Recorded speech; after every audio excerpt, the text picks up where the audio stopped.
नमस्कार, TV9 digital में आपका स्वागत है और मैं हूं कार्तिकेय शर्मा और मेरे साथ हैं मेरे legal expert, legal editor Ashok Bagadia. और आज हम बात करेंगे जो SIT की रिपोर्ट कोर्ट में दाखिल कर दी गई है। पहले मैं आपको बता दूं, ये SIT की रिपोर्ट लखीमपुर पे है। लखीमपुर में कांड हुआ था, याद होगा आप लोगों को कि एक जीप थी, इसने लोगों पे गाड़ियाँ चला दी थी। किसान वहाँ धरना प्रदर्शन कर रहे थे तब फार्म लॉस के खिलाफ, और उसमें लोग मारे गए थे। तो उसमें कुछ धाराएं लगी थी, लापरवाही से गाड़ी चलाना, और जो व्यक्ति उसमें शामिल था उस वक्त जिसका नाम आया था वो था अजय मिश्रा का बेटा, जो MOS होम है इस सरकार में। और आशीष मिश्रा को बाद में अपनी अरेस्ट देनी पड़ी थी। तो सबसे महत्वपूर्ण बात है कि इसमें कहा गया है कि वेल प्लान्ड कॉन्स्पिरेसी है। तो अशोक, मैं सबसे पहले आपसे पूछना चाहूँगा कि जब ये लिखा जाए उस रिपोर्ट में कि वेल प्लान्ड कॉन्स्पिरेसी है, यानी जानबूझकर हुआ है, तो इसका क्या मतलब है और कौन सी धाराएं अब हटाने को बोला गया है और कौन सी नई धाराएं हैं जो अभियुक्तों पे लगाने के लिए बोला गया है? देखिए कार्तिकेय, आपका सवाल बड़ा कॉम्प्लेक्स और पेचीदा तो नहीं है, लेकिन इंटरेस्टिंग बहुत ज़रूर है। पहली बात यह है कि लखीमपुर खेरी मामले में जो इन्वेस्टिगेशंस है उस पर कई तरह के सवाल उठाए गए थे। ये मामला सुप्रीम कोर्ट में भी आया। सुप्रीम कोर्ट ने भी यूपी सरकार और यूपी पुलिस की काफ़ी फटकार लगाई और उन्होंने कहा कि आप लोग जिस दिशा में इन्वेस्टिगेशन को ले जा रहे हो वो बिल्कुल संतोषजनक नहीं है। और उसके बाद में कोर्ट ने कहा कि देखिए, अगर यूपी पुलिस इस मामले में इन्वेस्टिगेशन सही तरीके से नहीं करेगी तो हम ये इन्वेस्टिगेशन किसी और को दे देंगे। अब कल क्या हुआ कि जो चीफ जुडिशियल मैजिस्ट्रेट है उसकी अदालत में इन्वेस्टिगेटिंग ऑफिसर ने एक एप्लीकेशन डाली और उस एप्लीकेशन में उसने कहा कि हमारे सामने 10 अभियुक्त हैं और उस 10 अभियुक्तों में पहला अभियुक्त है आशीष मिश्रा, जो अजय मिश्रा MOS होम जो है यूनियन गवर्नमेंट में उनके सुपुत्र हैं। और उन्होंने कहा कि ये जो इंसिडेंट है लखीमपुर खेरी में, जो इंसिडेंट हुआ था जहाँ पे हम देखते हैं कि एक जीप है और वो प्रोटेस्टिंग फार्मर्स के ऊपर चढ़ा दी जाती है और उस दुर्घटना में करीब 5 लोग मारे जाते हैं, तो पुलिस ने कहा कि हमारी इन्वेस्टिगेशन से ये पता चला है कि ये जो पूरी योजना है, ये जो इंसिडेंट है, ये एक सोची समझी साजिश के तहत हुआ है, ना कि कोई रेकलेस ड्राइविंग या केयरलेस ड्राइविंग इसकी वजह से नहीं हुआ है।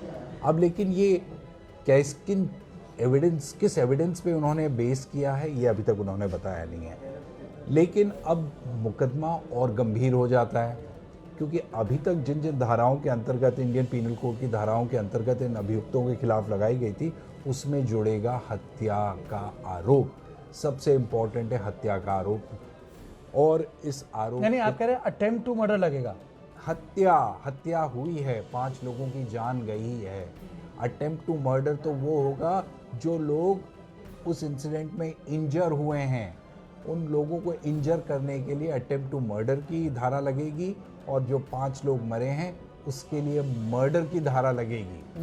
सो सबसे ज़रूरी ये है कि अब ये मामला बहुत ज़्यादा संगीन हो गया है और अभी तक कोशिश ये की जा रही थी कि इस मामले को एक ऐसा रुख दिया जाए जिसमें ऐसा लगे कि रफा दफा किया जाए, और ये इस तरह का मामला बनाया जाने की कोशिश कर रहे थे कि ये केयरलेस ड्राइविंग की वजह से हो गया है।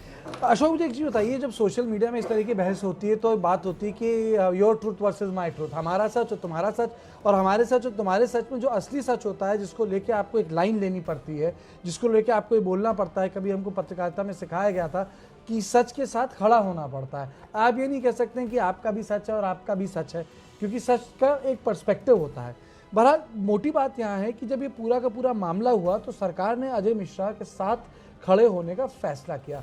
आपने नोटिस किया होगा तब बड़ी चुप्पी थी इस पूरे मामले पे। अब इतनी बड़ी बात SIT ने बोल दी है। आपको लगता है कि आशीष मिश्रा का इन SIT की रिपोर्ट के आने के बाद आपको लगता है कि अजय मिश्रा का काउंसिल ऑफ मिनिस्टर में रहना टेनेबल है? देखिए, ये सवाल 2 तरीके से इसका जवाब दिया जा सकता है।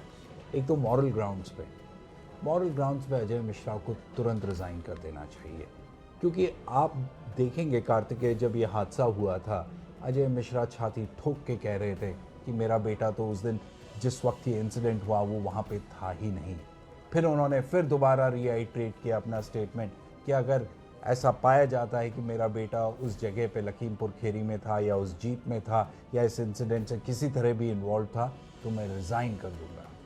अब जब बात सामने आ गई है कि ये एक सोची समझी साजिश थी और इसमें सबसे मुख्य अभियुक्त उनके बेटे आशीष मिश्रा है, तो मॉरलिटी के ग्राउंड पे उनकी पोजीशन अनटेनेबल हो गई है और उनको रिज़ाइन करना चाहिए। दूसरी इंपॉर्टेंट चीज़ है यूपी चुनाव। बिल्कुल, यूपी चुनाव कार्तिकेय, देखिए यूपी चुनाव अब आ रहा है।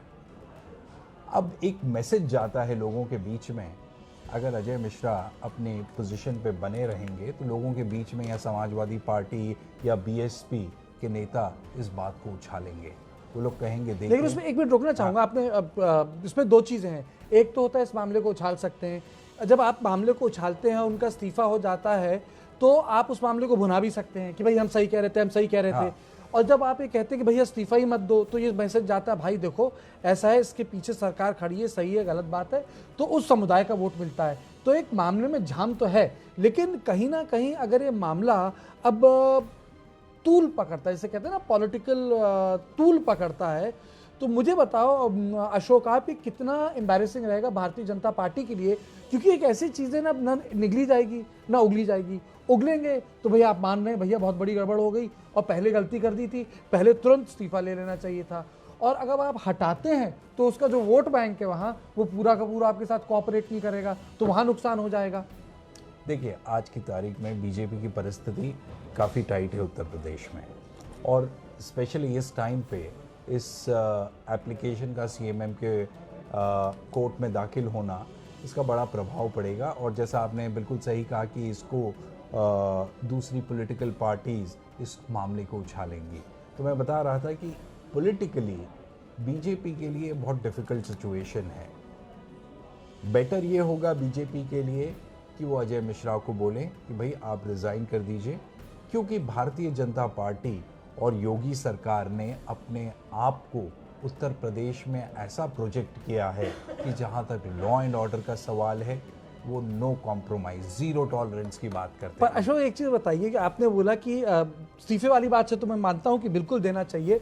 लाल बहादुर शास्त्री ने मॉरल ग्राउंड पर इस्तीफा दिया था, माधवराव सिंधिया ने मॉरल ग्राउंड पर इस्तीफा दे दिया था, जो एक्सीडेंट से इस पर लोग मारे गए थे। तो मॉरल ग्राउंड तो पॉलिटिशियन के लिए ज़रूरी होता है, मेरे हिसाब से सेकेंडरी नहीं होता, वो पहले होता है फिर लीगल ग्राउंड होता है। खैर, लेकिन राजनीति में परिभाषाएं बदल जाती हैं मोरालिटी और लीगैलिटी की। लेकिन अब मैं इसे काशी के संदर्भ में लाता हूँ। आप बात कर रहे थे देना चाहिए, पर पिच तो काशी में बन रही है, फोकस काशी पे है, प्रधानमंत्री बोल वहीं रहे हैं, बात उसी के अड़ोस पड़ोस की हो रही है। औरंगजेब जिन्ना लौट लौट के जीवित हो जाते हैं हमारे चुनाव में। आपको लगता है जो किसान वाला मामला है उतना गर्म रह पाएगा आते आते अगले साल तक, क्योंकि पिच तो उनकी अलग बन रही है?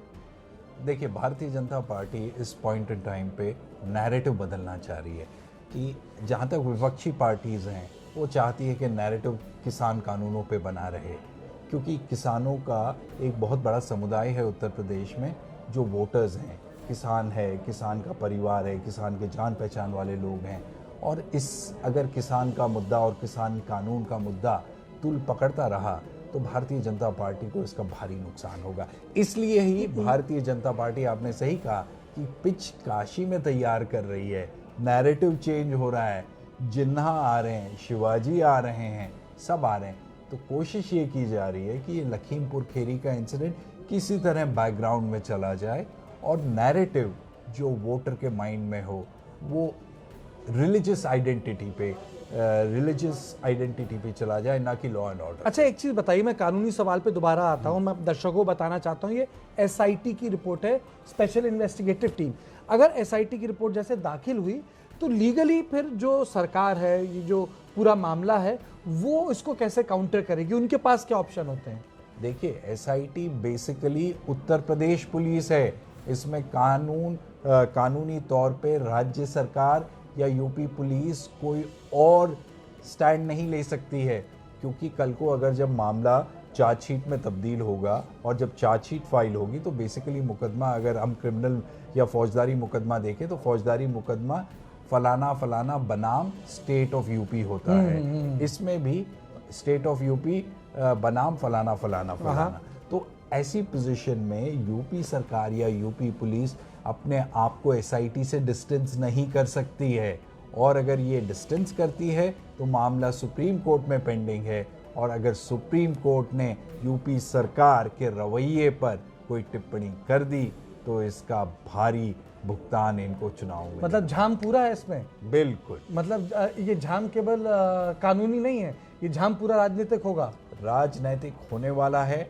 आप देखते रहिए, आने वाले दिनों में समाजवादी पार्टी, बीएसपी, कांग्रेस और हर जो छोटे मोटे दल है इस मामले को भुनाएंगे। वो बेसिकली चाहेंगे कि जो किसानों की सिंपैथी वोट बैंक है वो हमें मिले। हालांकि बीजेपी जरूर कोशिश कर रहा है कि नैरेटिव बदले, लेकिन आपने एक बहुत महत्वपूर्ण बात बोली, मैं चाहूंगा कि इसको दोबारा से बताएं, इससे पहले हम अपना डिस्कशन बंद करें।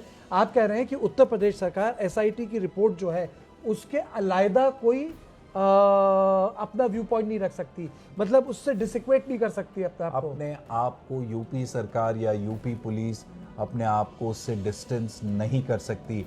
आफ्टर ऑल जो एसआईटी है वो स्पेशल इन्वेस्टिगेशन टीम है, और उस स्पेशल इन्वेस्टिगेशन टीम में यूपी पुलिस के पदाधिकारी ही उस टीम के मेंबर्स हैं, और ये एसआईटी का जो व्यू है वो बेसिकली यूपी सरकार और यूपी पुलिस का कंसोलिडेटेड व्यू है। तो कहने का मतलब है कि एसआईटी यानी बिल्ली के गले पे घंटी बांध दी गई है। बिल्कुल, बिल्ली के गले में घंटी बांध दी गई है, और आपका मानना है कि मामला तूल पकड़ेगा। लेकिन मोटी बात है कि वाकई ये मामला ऐसा है कि अगर एथिकल और मॉरल ग्राउंड कोई माने तो वाकई इस्तीफा दे देना चाहिए, क्योंकि जो रिपोर्ट है जिसमें लिखा है कि वेल प्लान्ड था, जानबूझकर गाड़ी चलाई गई थी, कॉन्स्पिरेसी थी, उसमें लोगों को मारने की कोशिश की गई, लापरवाही से गाड़ी चलाने की धाराओं को हटाया जाए। मुझे लगता है कि इससे ज़्यादा कड़े शब्द का इस्तेमाल नहीं हो सकता लखीमपुर खीरी वाले मामले में। और जो रंग देने की कोशिश की थी कुछ नेताओं ने इस मामले को, मुझे लगता है अशोक कि अब उनके मुंह हमेशा के लिए बंद हो जाएंगे। लेकिन जिससे पहले हम इस बातचीत को ख़त्म करें कार्तिकेय, मैं एक बात बताना चाहता हूँ कि ये बेसिकली अभी एक इंटरिम रिपोर्ट है। मामला तो अभी आने वाले दिनों में और तूल पकड़ेगा जब पता पड़ेगा कि पुलिस ने क्या क्या एविडेंस ग्रैब किया है वहाँ से, क्योंकि बेसिकली सुप्रीम कोर्ट ने जब इस मामले का इन्वेस्टिगेशन सही तरीके से नहीं हो रहा था, संतोषपूर्ण तरीके से नहीं हो रहा था, तो कोर्ट ने कई पॉइंटेड सवाल पूछे थे यूपी पुलिस से कि भाई जो लोग वहाँ पे थे आपने उनके टेलीफोन्स जो मोबाइल फोन है, नहीं टैप नहीं, बेसिकली आपने उनको लोकेशन क्या पोजीशन है, क्या उसमें व्हाट्सएप चैट्स हैं, क्या चीज़ें और भी हैं। तो जब इन्वेस्टिगेशन पूरी तरह जब ख़त्म हो जाएगा और जब चार्जशीट बनेगी तब ये मामला और, लेकिन देखिए फिर भी पेचीदा है। अगर इंटरिम रिपोर्ट और फाइनल रिपोर्ट में बदलाव आता है तो पॉलिटिक्स होगी, इंटरिम रिपोर्ट फाइनल रिपोर्ट में तब्दील होती है तो समस्या होगी। यानी समस्या तो होगी, इस रिपोर्ट से एक राजनीति की धारा में फर्क आएगा। वो कितना अपने आप में तब्दील करता है वोट में वो एक अलग बात है, उसमें भाई हम अशोक नहीं जाना चाहेंगे। लेकिन ये भारतीय जनता पार्टी के लिए मुश्किल का सबब है और लोग संसद में सवाल उठा रहे हैं। असदुद्दीन ओवैसी, विपक्ष के नेता प्रियंका गांधी, राहुल गांधी और जो तमाम पॉलिटिकल पार्टीज हैं उत्तर भारत से जुड़ी हुई, सब ने बोला है कि अजय मिश्रा को अब मोदी साहब की काउंसिल ऑफ मिनिस्टरशिप से इस्तीफा देना चाहिए। तो ये थे अशोक बागड़िया और मैं कार्तिकेय शर्मा। हम चर्चा कर रहे थे एसआईटी की रिपोर्ट के लिए। देश और दुनिया की बाकी खबरों के लिए आप देखते रहें TV9 डिजिटल।